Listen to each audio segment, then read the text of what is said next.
Amis internautes, salam alaikum. Veuillez vous abonner sur votre chaîne Dakar Plus et n'oubliez pas d'activer la cloche de notification. Vous aurez des informations en temps réel ici au Sénégal et à l'extérieur. dama koy résumer c'est une longue histoire bi ngeen bëggee détails yi ngeen dem sama suñu page Facebook Jamra am na benn soi-disant de soi-disant responsable d'une ONG yu proposé aux autorités de cet établissement mais dañu bëgg a def benn séminaire portant sur la violence en milieu scolaire ñëpp a rafetlu ko waaye ba xale yi ñëwee le jour même du séminaire xool banderole yi lan lañ ci gis tous debout contre la violence basé sur le genre en milieu scolaire basé sur le genre boobu rek daal ne tikk seen xel ci wax yi Jamra ak ànd sama di koy daan wax xale yi di ko dégg ñu ne loolu nañ ko leeral ñoom ñu daal di ñëw demander organisateurs yi daal ne waaw tous debout contre la violence en milieu scolaire doy na mais lan mooy tous debout contre la violence basé sur le genre loolu lu muy tekki ñu di leen jox ay explications yooyu ñu naan naq sa xandak non c'est-à-dire que gars yi ne non affaire genre bi daal boo leen ko mënee dindi daal alors juboo amul dënn yi jóg xale yi mer dindi t-shirt yi dajale ko sotti essence taal ko dañ démonter banderole yi mais comme que séminaire bi plein air la woon ñu dajji bâche bi sànni yëpp daal di improviser benn marche dem seeti xalif bi ne wu leen bàyyi vous avez tort de déedéet ñu jóge fa dem seeti le maire Mamadou Sy Mbengue dem seeti IA bi daal di am ndam lan moo tax xale yi am boobu éveil de conscience ak vigilance parce que précédemment xamal nañu leen drapeau góor jigéen vocabulaire góor jigéen lépp góor jigéen looloo leen yee looloo leen sauvé waaye yéen bàjjunu góor jigéen yi nag ngeen créé un renversement de tendance naan dañuy def promotion góor jigéen yéen au contraire yéen ñi wax ne nañu nëbb ñaawte fi góor jigéen yéen ñi vous êtes complice des lobbies LGBT loolu tam leer dinañu continuer propagande bi di saturer boppu xale yi ak couleur góor jigéen ñu xam ko pour mën ko moytu parce que loo xamul doo ko moytu wan leen tamit la littérature góor jigéen foo leen déggee maa ngi koy waxaat fii identité de genre troisième sexe sexe intermédiaire liberté d'orientation sexuelle wax yi góor jigéen la tëj leen ko maa ngi koy waxaat fii ngeen ne nañ ko bàyyi kenn du ko fi bàyyi noonu ngeen def ba sànq Gabon sànq République centrafricaine sànq Île Maurice sànq Cap-Vert yooyu yëpp ce travail malhonnête et cynique di barrer la route à ceux qui se battent pour indi ay clarification moo jur yooyu et enfin dernier leeral bi wax naa ko sànq mooy xeex muy dox bi amul benn chef d'état bu falu wala bu mës a falu bu mën a tax ba Jamra soppi ci lu day ni tarfatal ay loolu waral nag depuis le début de cette année bi mooy suñu troisième conférence de presse te loolu gënaluñu nous on n'a pas que ça à faire Pape Thiam mi en sait quelque chose 80% des actions de Jamra c'est des combats contre en faveur des victimes d'injustice sociale kii xam na ci dara mu ngi liggéey UCG unité de collecte des déchets solides qui s'appelle maintenant SONAGED Société nationale de gestion des déchets solides qu'est-ce qui s'était passé 40 liggéeykat la ñu dàq waaye ñoo tooñ parce que dañu def abandon de poste kii utal ma audience ci directeur ba Mass Thiam ma ne ko ñëwuma pour revendiquer dañu nekk veille tabaski ñii ay pères de famille lañ avec toutes les responsabilités qui pèsent sur leurs épaules kon nag bu revendiquer wu ma damay ñaan si njëkk il en avait les larmes aux yeux non seulement parce que dama ko gàttal mais ça a duré toute une journée non seulement réintégré na leen 40 yooyu nga xam ne ñoo tooñoon waaye nee na période bi ñu toog liggéeyuñ ko donte la liggéeyuñu ko danaa leen ko fay pour qu'ils puissent faire face aux exigences de la tabaski ñun Jamra loolu la ñu xam fii may wax ak yéen nii Amdi Moustapha Ngom woo na ma bërka démb nee na ma Jamra dimbali leen ñu dossier Sotrac bi bloqué na ndax effectivement bi Abdou Diouf tasee Sotrac sans plan social état bi amel leen 9 milliards en termes d'arriérés de salaire d'indemnité de congé et de prime de licenciement yàlla dimbali ñi ñu def une médiation groupée il faut être honnête là parce que c'était pas seulement Jamra dañuy def alliance ak Alioune Tine boobu moo jiite RADDHO def alliance ak Soxna Fatou Sow Seck bu IFAN ak ndem si yàlla si professeur Iba Der Thiam yàlla dimbali ñu ci 9 milliards yi leen état amel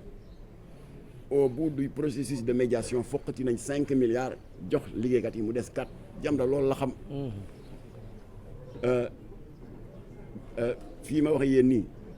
y a le dossier des anciens combattants qui nous attend.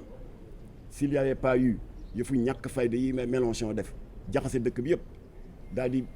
créer un débat national sur l'homosexualité kon tey maa ngi waroon dem Gueule Tapée kër Ablaye le soldat Abdoulaye Diouf qui est le coordonnateur du collectif des anciens combattants de la guerre du Golfe ndax ba guerre bay jeexee 93 ñoo fa ñàkk seen bakkan il y a 93 veuves yoo xam ne donte les Nations Unies yónnee na fi des indemnisations donte la Arabie Saoudite yónnee na fa ay ñu wow xol lekk ko veuve yaa ngi ni di tirer le diable par la queue ci ñoom laa waroon nekk ni ñu di ci liggéey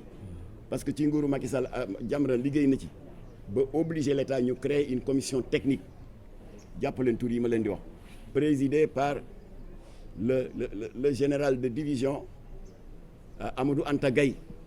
assisté du colonel Abdoulaye Ndiaye de la DIRPA et du commissaire à la retraite Adama Diakhaté Jamra liggéey na ci ba le dossier a été clos ñu jox ko premier ministre mu jox ko Macky Sall nëgër ni ci loolu laa waroon ne barka démb d'ailleurs sax pour Sotrac maa ngi remercier Mouhamadou Moustapha Ba le ministre sortant des finances en plus des 5 milliards yi médiation bi permettre ñu arraché ko jox ko liggéeykat yi moom avant de quitter seen poste defaatal na leen une autre rallonge du ma tudd fii montant bi ndax ñoom xam nañ ko am di Moustapha li may wax xam na ñu ngi ko ciy remercier di remercier ba tey Mouhamadou Moustapha Ba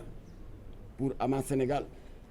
ndax Jamra dox na ci ba foqati 3 chèques de 130 millions muy ñaata 390 millions sur les 3 milliards 98 millions yi di leen état amel en termes d'indemnité de licenciement d'arriérés de salaire et de primes de congé waaye bi ñu yàlla dimbalee ba ñu renouer les fils du dialogue Mamadou Diop ak si bu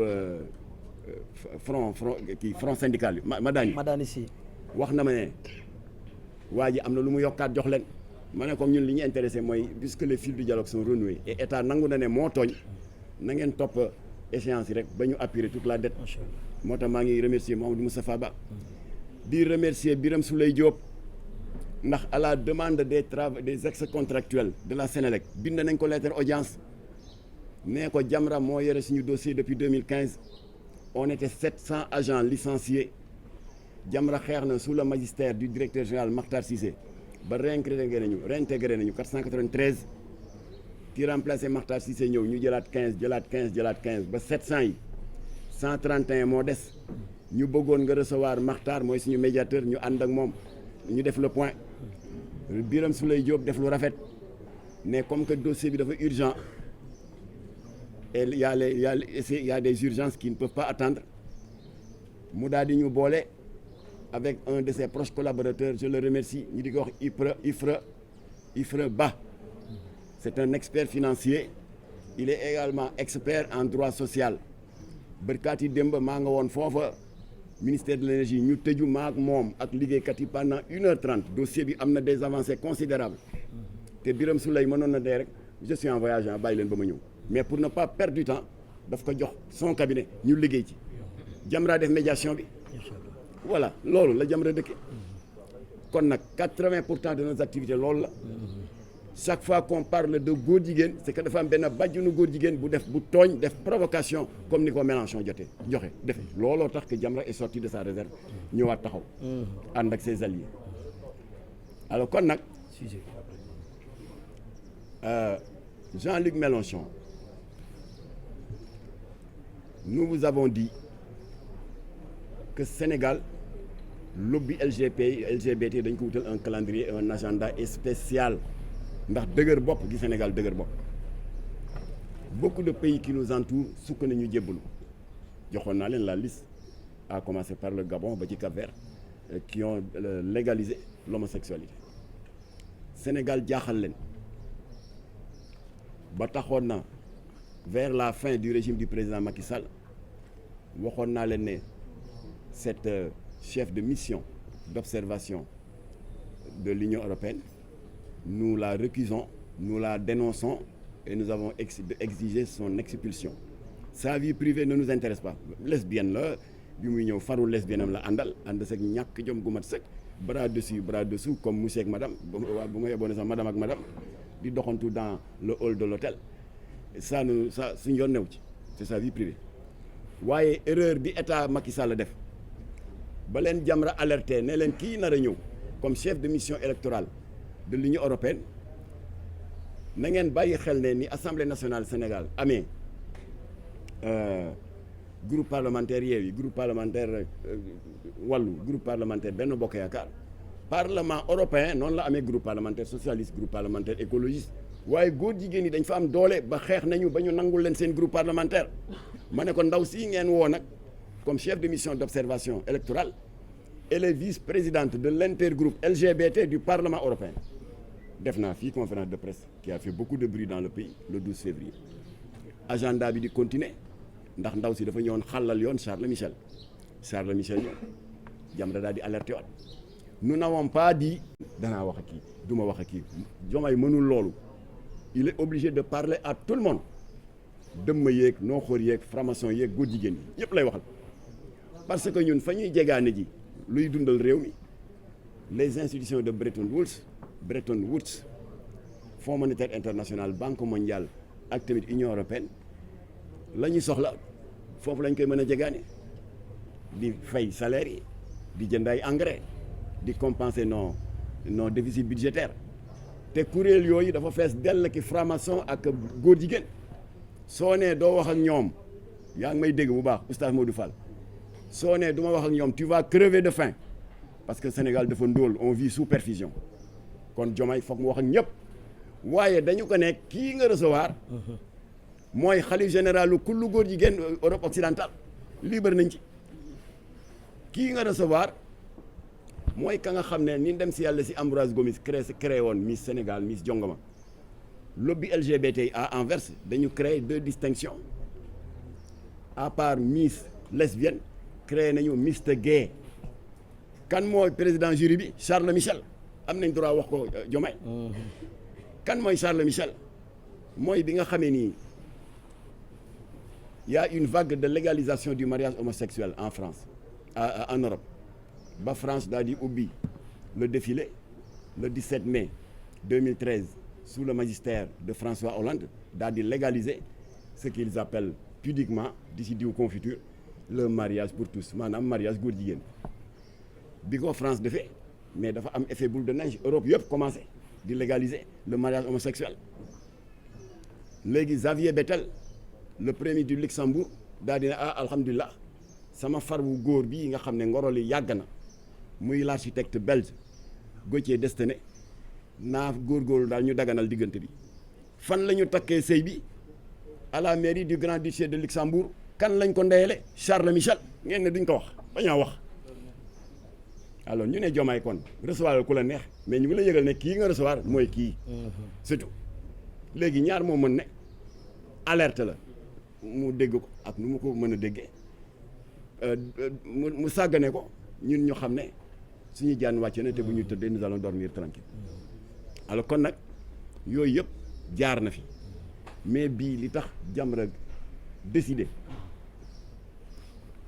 ànd ak 8 organisations alliées xeex ak ñoom parce que rôle état bi la mais l'état ne le fait pas ñu ngi toog rek bàyyi lobby yi di dérouler seen agenda rek ba pare nous avons décidé def une tournée nationale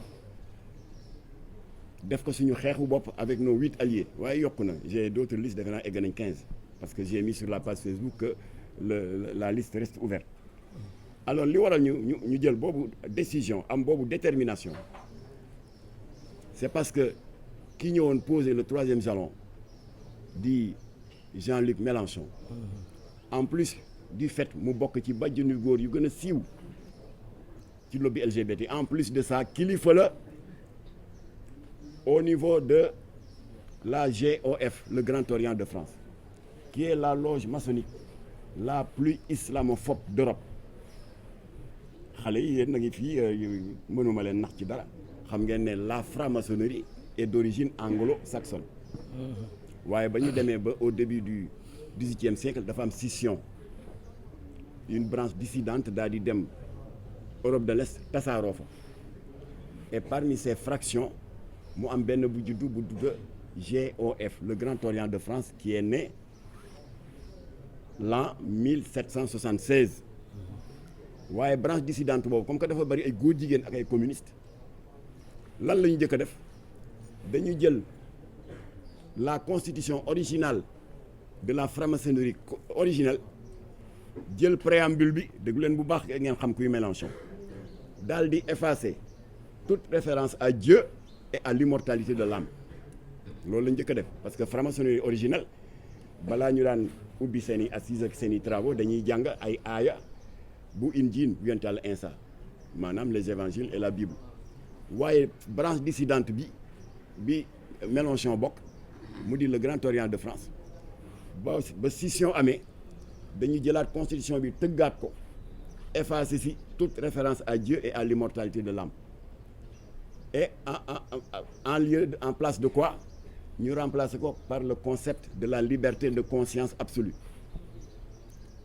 ñu ne leen waaw luy liberté de conscience absolue ils ont fait beaucoup d'interviews dans les médias daal ne waaw l'autre humain est quelqu'un de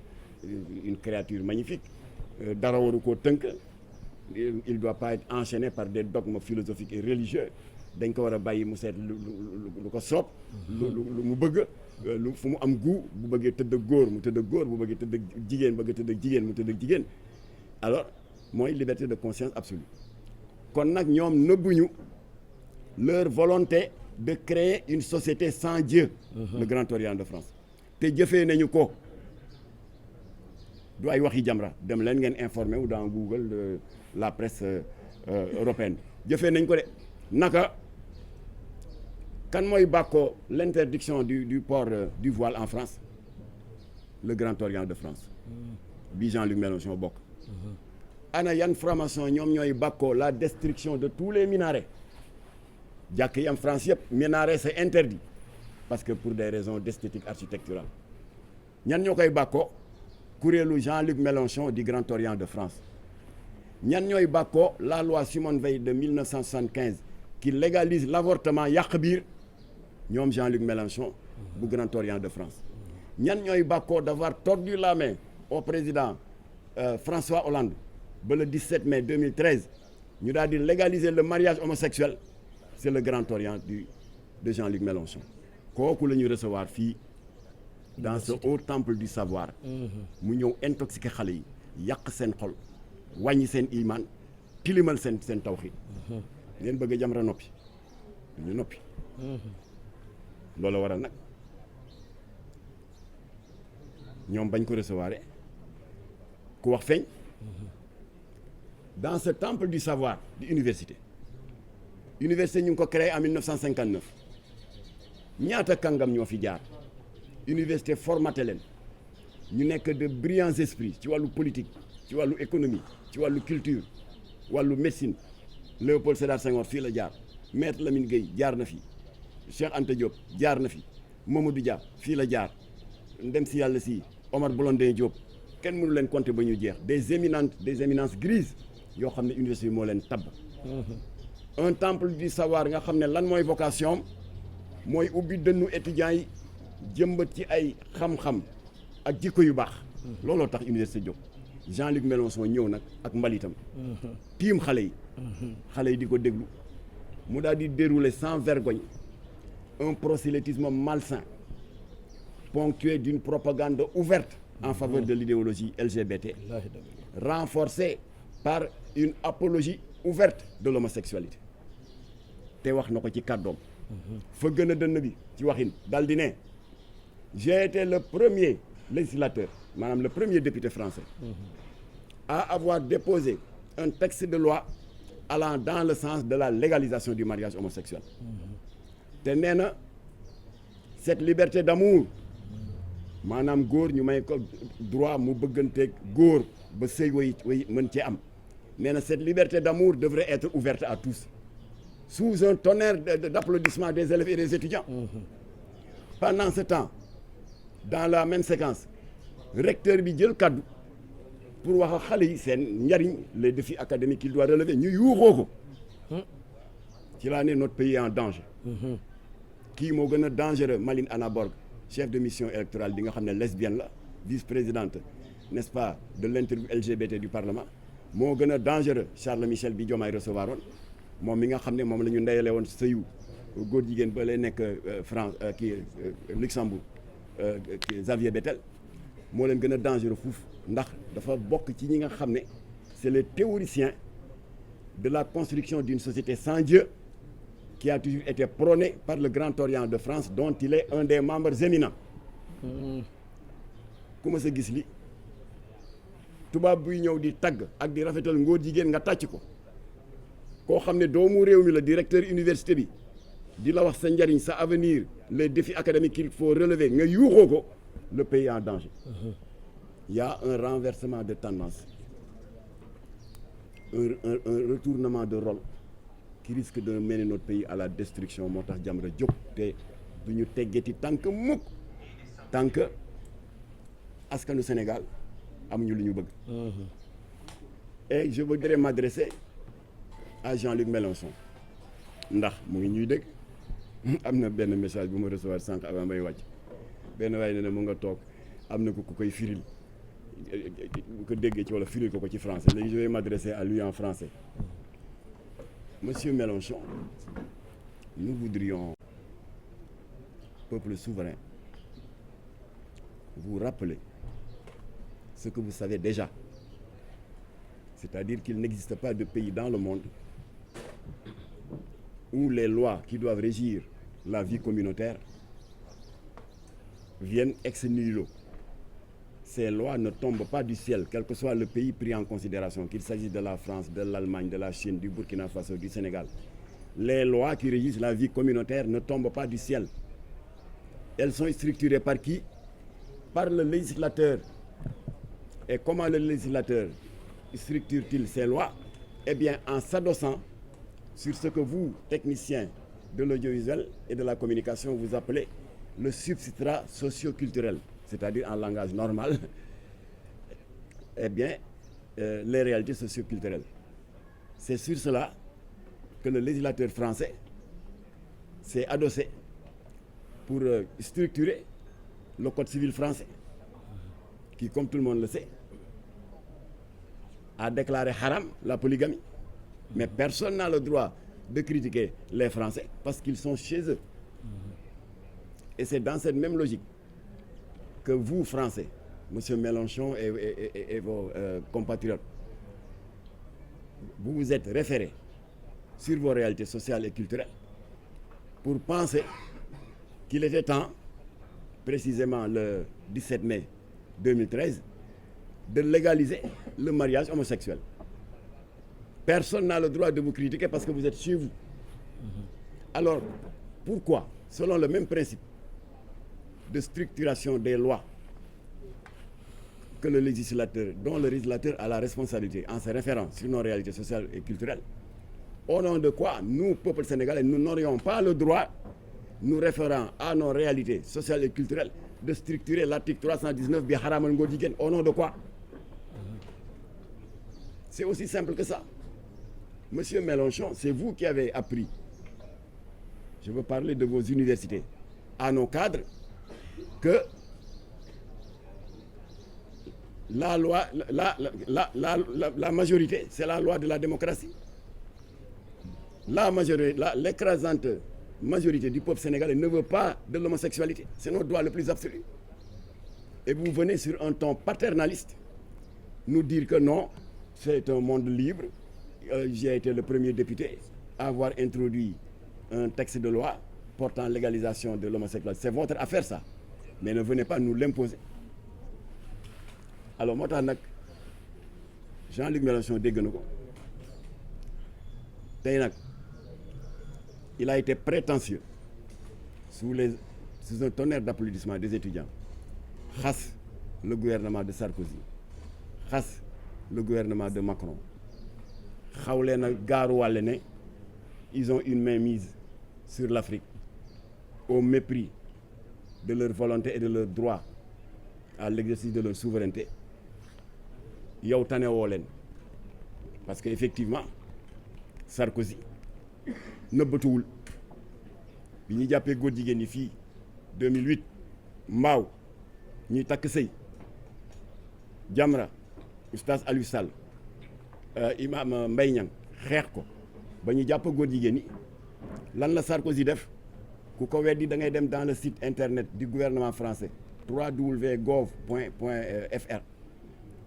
il y a 4 communiqués du conseil des ministres ci mois de janvier bi parce que le conseil des ministres se réunit 4 fois dans le mois boo leen fa demee gis ko Sarkozy lu mu wax dafa def communiqué daal di ne suite à l'arrestation de ces jeunes sénégalais qui n'ont fait qu'assumer leur orientation sexuelle ñoom ñoo koy rafetale noonu donc des homosexuels le gouvernement français exprime sa plus vive préoccupation au lendemain de leur arrestation loolu du ingérence ba noppi le maire homosexuel de Paris kenn tuumaalu ko kenn xasulu ko moom moo def son coming out moo dem ci télévision bi ne góor jigéen la Bertrand Delanoë daa di ko emboîter le pas daal di bind à 2 maires de ville ici au Sénégal am nañ copie nee leen man Bertrand Delanoë en tant que président de l'association des maires francophones maa ngi leen di ñaan ngeen wax président Ablaye Wade nañu bàyyi góor jigéen yooyu loolu du ingérence ba noppi le ministre de la santé Roselyne Bachelot emboîté ko le pas dal di duut baaraam Bernard Kouchner qui était à l'époque ministre des affaires étrangères mais ko yow bi nga xam ne yaa yore suñu kaddu au plan international waxal Sénégal nañu bàyyi góor jigéen yi ñu tëj kooku du ingérence kon monsieur Mélenchon vous n'êtes pas mieux loti que ñoom dañu affiché wu yow da ngay nëbbatu ñëw fii université pour intoxiquer les enfants pour dugal leen ci musiba et enfin je vais terminer par un appel un constat et un appel en m'adressant à monsieur Ousmane Sonko mënuma ne premier ministre Ousmane Sonko parce que moom moo ne bi muy invité Mélenchon invité wu ko en tant que premier ministre moo ko wax mais nag dama ko invité en tant que leader d'un parti qui s'appelle le PASTEF qui a invité un leader d'un autre parti français mu di la France insoumise et qui s'appelle Jean-Luc Mélenchon moo ko wax kon monsieur Ousmane Sonko fàtte xaju fi yow sa wàllu bopp te rappelé naa ko ci suñu conférence de presse bii passé fekke nga fii le 27 juin 2013 Obama ñëw fi moo ëpp teggin sax Mélenchon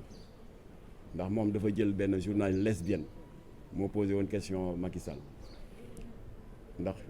protocole Maison Blanche bu ñuy voyager ni protocole bi tëddee mooy visite officielle bi c'est toujours clôturé par une conférence de presse commune le président du pays d'accueil day tànn 2 journalistes Macky Sall tànn Alassane Samba Diop bu RFM Tidiane Bari bu RTS le président Obama tànn benn journaliste homme ak benn as ndaw suñu xam muy lesbienne bu rëy di liggéey dans un grand hebdomadaire foofu la question qui a fâché tout le monde ca ndaw soosu la jóge Obama jël ko daal di ko eggee Macky Sall lan la ko Macky Sall tontu ginnaaw bi mu ko defee cette proposition indécente là on n'est pas encore prêt ba ka Macky Sall tontoo loolu wax leen ma ban ONG wala organisation islamique sur les 125 qui existent au Sénégal kan ngeen ci gis mu def une riposte automatique amul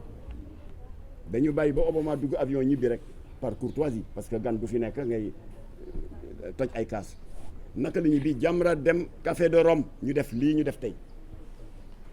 jël micro yéen a nga fa woon ak beaucoup d'autres confrères daal di ne Macky Sall dëgg la gàntal nga ko mais Jamra d'accordul sur la formulation parce que da nga vous laissez une porte entrouverte boo xam ne lobby homosexuel yi dañuy continuer di dundee yaakaar ndax da nga ko ne on n'est pas encore prêt loolu ça peut sous-entendre xëy na jamono dana ñëw yëf yi évoluer on sera prêt c'est benn naataango journaliste posé ñu question Imam Massamba Diop la ko posé parce que moom moo def l'exposé liminaire en tant que président exécutif de Jamra nekk waaye yéen Jamra da ngeen bari histoire nee na gàntal na ko waaw léegi li ngeen di kaas lan la ñu ne ni mu ko waxee ñu ne waaw lu mu wax ñu ne dafa ne on n'est pas encore prêt te loolu c'est une porte entrouverte lobby yi dañuy continuer di dundee yaakaar di ñu may jàmm waaw loo leen bëggoon mu tontu ko ñu ne dañ ko bëggoon mu wax ne dëkk bu tedd bii nga xam ne fii la Bamba tëdd Maodo Baye Niass Baye Laye ak ñeneen ñu baax on sera jamais prêt kon Ousmane Sonko yaa ngi fi woon bi Jamra di riposter si tontu bu yolom boobu Macky Sall la tontu woon te on l'a pas fait comme certains l'ont fait làqatu def des communiqués anonymes ñun dañu taxaw à visage découvert télévision yi jël ñu wax ko Macky Sall ne ko vous nous avez déçus kon nag yow Ousmane Sonko Jamra ngi lay exprimer toute sa déception bi nga yëkkatee les termes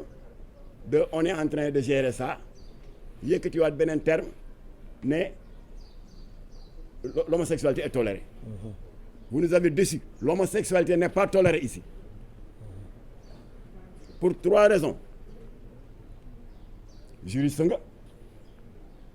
xam nga ne l'article 319 c'est pas tombé du ciel. Députés yi ñoo daje de manière souveraine Assemblée nationale voté ko ba y a même des sanctions qui sont prévues qui peuvent aller d'une amende de 200 000 francs à 1 million. Il y a des peines privatives de liberté qui sont prévues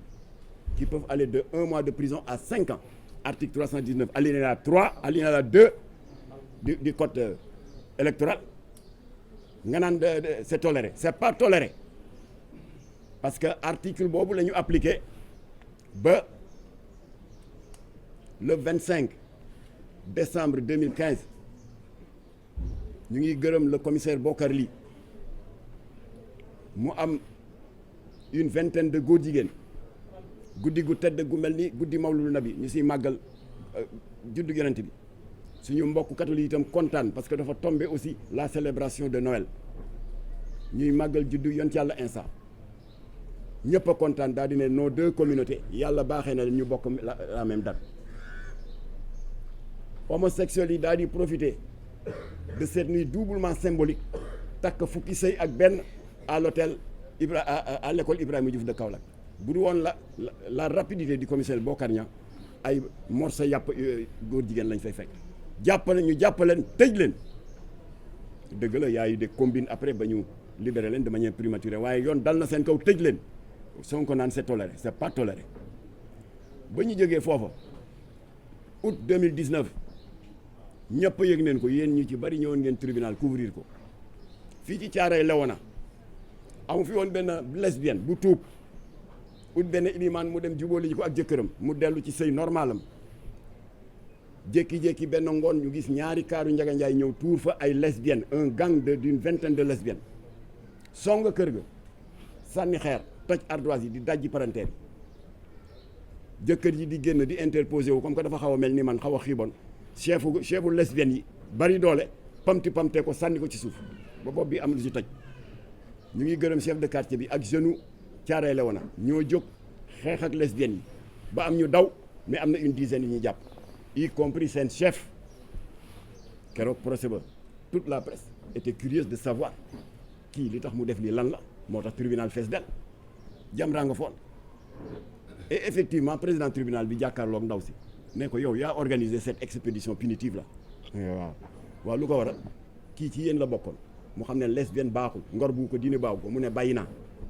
damay uti ku may jubóoleeg sama jëkkër ma dellu sama kul say normal ngeen dal ci kaw te bakken xajoon na ci lu tax nga def loolu chefu lesbienne yi xool président tribunal ak bët yow koŋ ne ko waaw sama far la woon kon su ma bàyyee dellu ci jëkkëram man jàpp naa ne qu'elle m'a trahi xoolal ma rek fa la Sénégal toll wallaahi ah liggéey boobu la Jean-Luc Mélenchon ñëw eggalisi mais ça ne passera pas kon jàpp nañ ko tëj nañ ko kon l'homosexualité n'est pas tolérée monsieur Ousmane Sonko ba ñu jógee foofa Thiaroye Léona parce que sote naa yu bari dans la nuit du 22 au 23 novembre 2020 grande mosquée gii ce haut lieu de culte nga xam ne suñu borom moo bañ ba tagg ko ci suratul jinni wa anal masajida lillahi jàkk yi sama néeg la gardien bi 2 heures 3 heures du matin dans la nuit du 22 au 3 novembre de 2020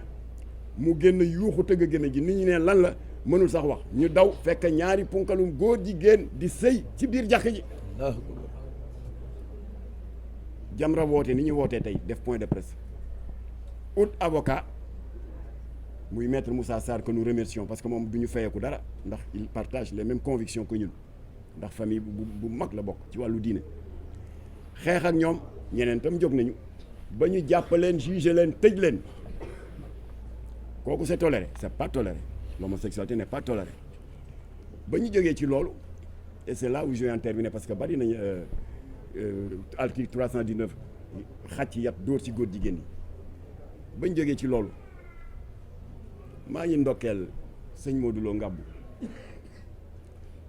leaderu Safinatul Aman dafa dem action bu rafet à Touba daw jéeg comme ni mu ko baaxoo def chaque veille yu màggal au équipe am yi pour ñu def setal mu dem dans tous les coins et recoins jigéen ñi jaay seen bopp ak jaaykatu xeesal yeeg jaaykatu cigarette yeeg confisqué marchandise yeeg ñu signalé ko nekk am na appartement boo am ay góor jigéen yu fa nekk di recevoir ay góor gars yi def fa une descente musclée jàpp 10 góor jigéen ñu yeew leen dugal leen ci benn camionnette génn leen Touba sànni leen góor jigéen yi daal di dem ci syndicat góor jigéen yi bi nekk France ñu di ko wax ADEOS porter plainte contre sëñ Modou Lo Ngabou ma daal di woo sëñ Modou Lo Ngabou ma ne ko gis naa plainte góor jigéen yi di ma lay ñaan li la Jamra di ñaan bul tontu bul wax ñun dinañ la waxal xeexal la ndax jëmm ju mel ni yow kilifa nga ñun tàmm nañu di nekk ci poto poto yi ak góor jigéen yi di xeex ak ñoom yow bu ko def bàyyi koog ñun dinañ leen ñu def communiqué mais yéen sëñ Modou Lo Ngabou dëkk bu tedd bi te sëñ Touba ne bugguma fi lu tilim bugguma fi lu bon mu di ci waslu akam ba ñëpp a kontaan ngeen def lii mu génn leen Touba au lieu que li l'islam wax mu def ko parce que foofu c'est la sanction suprême waaye daf leen pamti rek génn leen ngeen di leen di ko porter plainte Jamra ngi leen di yëgal ne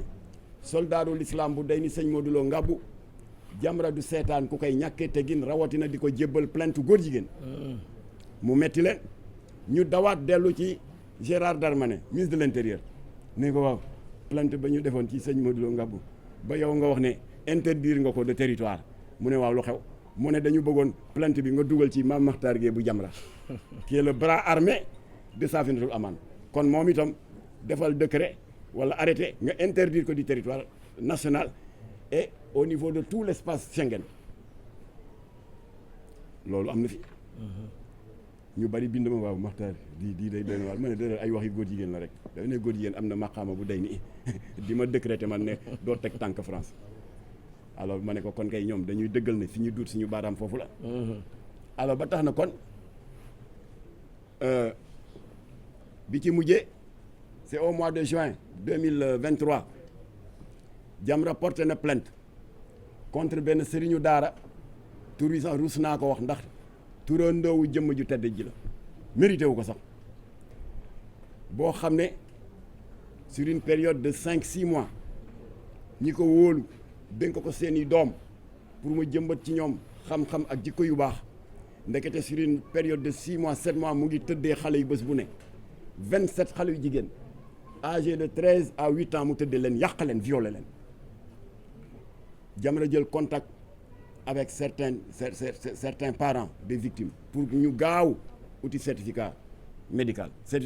yëpp attesté ne viol am na kooku ba mu ko yëgee lu mu doon def en se prévalant de son sant Mbacké di menacer famille naan waaw kurus gii ma yor rek bëgguma cee def lu bon ma ne ko day kàcc mënul dara defar leen plainte yi waaw moom day def ñu menacer ma ne ko boo leen plaintul woo naa maître Moussa Sarr suñu statut et le code des obligations civiles et commerciales may nañu droit ñu constituer partie civile porter ko plainte loolu moo may famille yooyu fit ñu daal di porter plainte Jamra yi gërëm le procureur ndax yónnee nga au commissaire Thiombane bu Touba Dammatu këyit googu ñu tuddee soit transmis ñaari baat la nga ci wax soit transmis pour enquête et arrestation dans la semaine commissaire Thiombane arrêté na sëriñu daara violeur sëriñu daara pédophile bi di mbubboo sëriñu daara te du sëriñu daara wëyu la jàpp nañ ko tëj nañ ko il est en prison depuis quand juin 2023 mois de juin bi la fay def 1 an Sonko naan c'est toléré c'est pas toléré alors moo tax nag mi ñu Macky Sall décevoir oon ba ñu dem Café de Rome riposté yow tamit déception bu la ñu am ci yow moo tax ñu riposté wax la ne on n'est pas d'accord bu ko defee nag léegi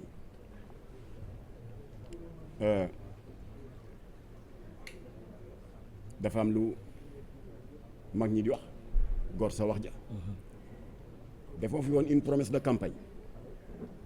nga ne yéen boo leen faloo di ngeen criminaliser ngóor jigéen parce que boobu fekkoon na ñun ànd sàmm jikko yi n'oublier faut pas oublier que Jamra membre fondateur la ci ànd sàmm jikko yi ba ñu koy sos fii ci Parcelles Assainies si daara oustaz Adama Seck Jamra ngi toogoon Cheikh Oumar Diagne ngi toogoon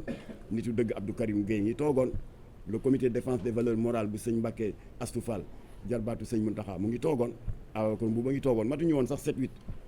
waaye ànd sàmm jikko yi di màgg ba société civile di ci dugg comme organisation ndem si yàlla si Malick Ndiaye CIS le cercle des intellectuels du Sénégal membre lañ ci léegi on est 152 structures religieuses comme de la société civile alors Sonko yow yaa waxoon bi la waa ànd sàmm jikko seetsee nga ne bés boo jotee réew mi di nga ko criminaliser parce que boobu on avait subi un camouflet de la part de la mafia APR Benno Bokk Yaakaar qui ont bloqué notre proposition de loi portant criminalisation de l'homosexualité mu metti ñu lool ba ñu dem fii place Obélisque def benn meeting bu mag alerter peuple sénégalais yi mais député yaa ngi dooleel góor jigéen yi yow Sonko nga ne di nga recevoir gars yi boo faloo di nga ko criminaliser yaa ko waxoon biram ana kii bi waaye guddul defe naa 2 minutes la rek tegal ñu ko fii ndax weddi gis bokk ci indi ko fii teg ko fii gars yi jël FM Turner. The Bluetooth device is ready to pair. The Bluetooth device is connected successfully. tey dafa am ñoo xam ne dañoo am seen agenda man li may njëkk a wax mooy kuy sénégalais rek ñii di sàmm jikko yi da nga leen war a wax gàcce gaalaama kuy sénégalais parce que li ñuy taxaw ñun ñëpp lañ ko taxawal mbirum góor jigéen du mbirum diine kese mbirum loi naturelle la loi de la nature mbirum biologie la waaye ñun ñëpp suñ fi nekkee dafa am lu yàlla tudd muy fitra mooy nit pour nit kooku xeet gi continuer di reproduire dafa am lu yàlla bind bu ñu demee nag ba ne léegi loolu dañ koy bàyyi xamal ni l'espèce humaine est en danger aspect yooyu il faut ñu koy génne kon man damay féliciter d'abord waa ànd jikko yi sàmm jikko yi te di wax ni sénégalais buy sénégal da nga leen war a féliciter lu ñëpp bokk nag bu amee ñu ko taxawee te yow munoo ci dem da nga leen war a gërëm te di leen ñaanal te it nit ak noo bon sama genre gi genre nga xam ne li yàlla xam doy na waaye boo dee nit boo demee ba foo gis kuy def lu baax déedéet c'est pas bon de fi muy waxee affaire bi ñëwagul def lu baax sa xol bon war nga xoolaat sa bopp bu ñuy tënk ma daaneel ko boo toogoon ci boppu réew mi ndax da ngay ma daaneel dinaa tontu ci loolu boo demee ba foo gis kuy def lu baax sa xol bon war nga xoolaat sa bopp parce que loolu mooy le degré le plus faible de la croyance nit mu bon ak say vice ak lépp mais soo gisee lu baax d'accord ni lii lu baax la mais tey da ngay gis lu baax ay nit taxaw ne lii du fi amee ba pare di ŋàññi ñooñu di yàq seen der di leen tuumal di teg lu ne seen der parce que nee nañ sa parti lañ bokk sax ñenn ci ñoom dañoo ñëw gis ma sama kër amu ci kenn ku bokk sama parti politique biñ ñëwee dama leen ne mënoon ngeen bañ a ñëw sax parce que lii ànd naa ci te bu ma yàlla mayoon ma dénk réew mi bokk na ci loi yi may njëkk a voté ñu criminalisé ma yàlla dénkoon réew mi bokk na ci loi yi may njëkk a voté kon ça c'est clair kon nag Ousmane Sonko maa ngi lay fàttali ne am na kóllëre bu ñu façon maag yow le samedi 27 février 2021 mooy di nga xamee ne Jamra àndoon na ak waa jàngu bi à travers Abbé Jacques Seck ànd ak imaamu Guédiawaye à travers imam Youssou Sarr amoon tamit imam Cheikh Tidiane Diop qui représentait un certain nombre de prédicateurs dans les desks religieux de certaines rédactions bari nañu mat nañu 18 àndoon nañu ak ñoom seet si la le 27 février 2021 mooy sa coowa Adji Sarr Sonko ja ñu tëju ak yow de 16h à 17h30 waxtaan wu yiw nga daal di ñu ubbil sa dënn avec sincérité wax ñu sa xalaat ak lépp loolu koo tëjool 1h30 comme ni ma la xamee yow ndax njàccaar nga defe naa lu muy bon am nga njort ak yaqin ne xëy na ñi nga jàkkaarloo woon lu muy bon mooy nañu ci ay valeurs conviction ak détermination man tamit awma benn doute ci sa patriotisme sa conviction ak sa détermination moo tax Jamra ngi lay ñaan nga jëfee sa promesse de campagne boo ko jëfee waaye Jamra ngi may dégg toute affaire cessante dinañu mobiliser toutes nos structures des 14 régions ñu jàppale la ñu criminaliser góor jigéen boo defee waxeet nag nous allons te combattre comme ni ñu combattre woon ñi la fi jiitu c'est aussi simple que ça léegi nag le mot de la fin mooy yaa ngi dégg dëkk bi Diomaye dem defe naa Ghana la il est en visite officielle au Ghana jafe-jafe yi mu am ci benn tranche budgétaire bu mu waroon jot de la part du FMI wala de la Banque mondiale ñu ngi koy téye di ko chantage nee ko da nga augmenter les sanctions pénales contre l'homosexualité moo tax ñu téye ko chantage boobu bu mu la tiital ndax ñun Sénégal dëkk bu tedd bii Bamba Maodo tëdd Baye Niass ak ñeneen ñu baax FMI yorul suñu añ yorul suñu reer Banque mondiale yorul suñu añ suñu reer suñu ndekki Charles Michel bu Union européenne malgré ses promesses de financement pour la pêche pour l'agriculture yorul suñu añ yorul suñu reer yorul suñu ndekki jàng nga alxuraan ndongal daara nga te xam naa ne homme nga de conviction nga par rapport ak xaala laaw homme de conviction nga par rapport ak xaala rasulullah kon xam nga ne ñooñu yoruñu suñu añ yoruñu suñu reer ki yor suñu añ ak suñu reer yaa ma ko gën a xam suñu borom wax na ko ci téere bu tedd bi walillahi xazaa'inu samawati wal ard suñu borom moo ne les trésors des cieux alal ak teranga bi nekk diggante asamaan ak suuf ci sama loxo la ne man subhanahu wa taala waaye dafa am lu mu ci teg de dafa ne walakinnal munafiqina la yafqahun nee na malheureusement loolu les hypocrites ne peuvent pas le comprendre subhana rabbika rabbil izzati amma yasifun wa salaamun alal mursalin walhamdulillahi rabbil alamin assalamu aleykum wa rahmatullah. Amis internautes, salam alaikum. Veuillez vous abonner sur votre chaîne Dakar Plus et n'oubliez pas d'activer la cloche de notification. Vous aurez des informations en temps réel ici au Sénégal et à l'extérieur.